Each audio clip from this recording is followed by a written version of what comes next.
If you are not healed enough, you're going to continue to perpetuate your same experience over and over, first of all. And second of all, you will be putting unnecessary trauma on another person and blaming another person for your own trauma that you're not willing to see or deal with.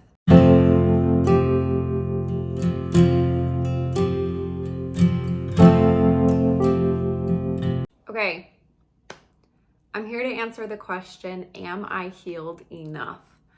So I think this question's come up a lot for me personally because I love doing the healing things and facing childhood trauma, dealing with my shadow self, dealing with my attachments, my, abandonment wounds, whatever, right? I love addressing things head on, clearing it out, not dealing with it anymore. We can become very addicted to healing, and it's honestly just a never-ending thing. I would love to say that we could be perfectly all healed one day. I actually believe that's possible, but how long into the future will that be? I don't know. And the question, if you've been asking yourself, am I healed enough? Am I ready to start dating again? Here's the things that I think you could be wanting a relationship, very, very much wanting a partnership. Does that mean you're ready? I would say no. It doesn't necessarily mean that you're ready. If you are not healed enough, you're going to continue to perpetuate your same experience over and over, first of all. And second of all, you will be putting unnecessary trauma on another person and blaming another person for your own trauma that you're not willing to see or deal with. One, I don't think time has anything to do with it. If you've gone through something big and tragic, divorce, death, whatever, something that was really hard when it comes to relating with other people or being in a sacred union with another person, I don't think time is the thing that heals us. And I don't actually believe that you need to be fully healed to start dating again. So, how do you know when you're ready? In my personal, humble opinion, you will know that you're ready for a divine union, partnership, dating again, all of the things, when you can notice when you're triggered and verbalize it. And verbalize it without projecting or blaming or putting it on someone else. If you're not healed enough to do that, you're going to keep causing the same drama, living the same drama, hurting people, and creating even more traumatic experiences that just solidify your experiences that you've already been having.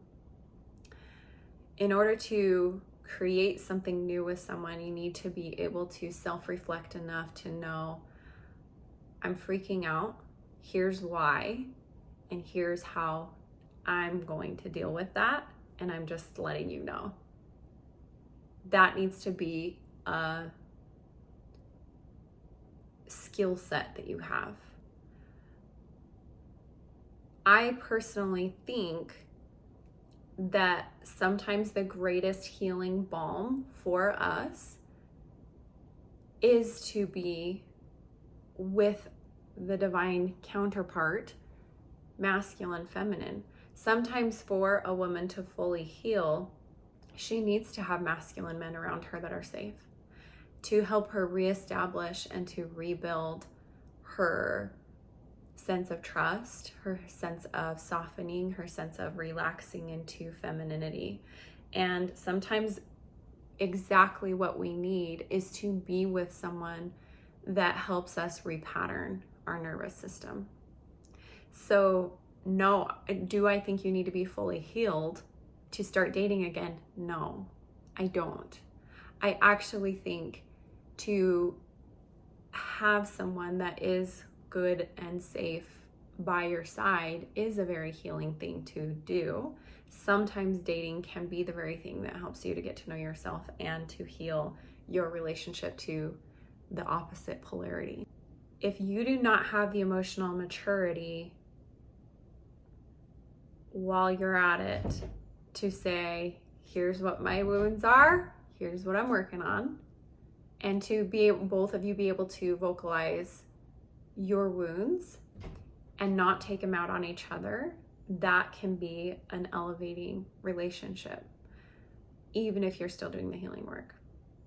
If you can't, and again, you could be out of a relationship, you could be ready to date, you could be all those things. You could be wanting it. You could be very attracted to the opposite sex and really wanting to have intimacy, all the things. You can have all of that and still not be ready if you can't own your own emotions while another person's present.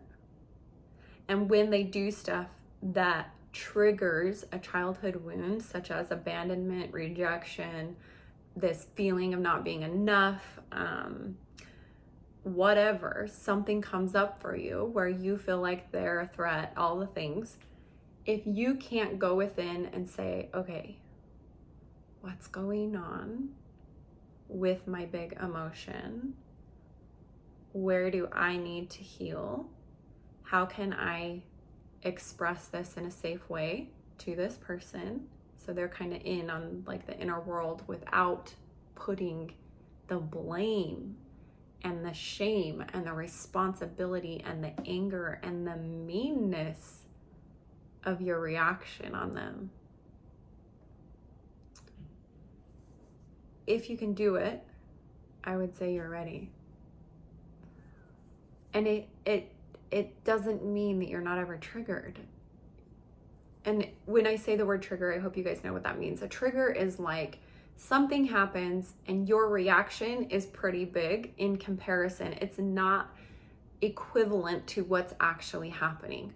For instance, they don't call you and you're like, and your mind's spinning and you're in a dysregulated nervous system.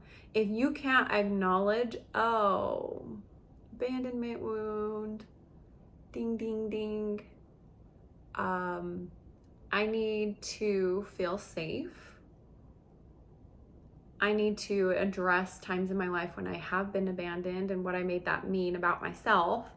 And I need to sit with this. I need a healing tool. I need a therapist. I need someone to talk to clear this out. You actually can clear that stuff out. You don't have to live with it forever. To clear it out, then be willing to speak. Hey, I'm feeling abandoned. I'm trying not to take it personal. Whatever. Say whatever you might need from them in the moment. Whatever. Without making them responsible to constantly be making sure you're okay. It's a tough job.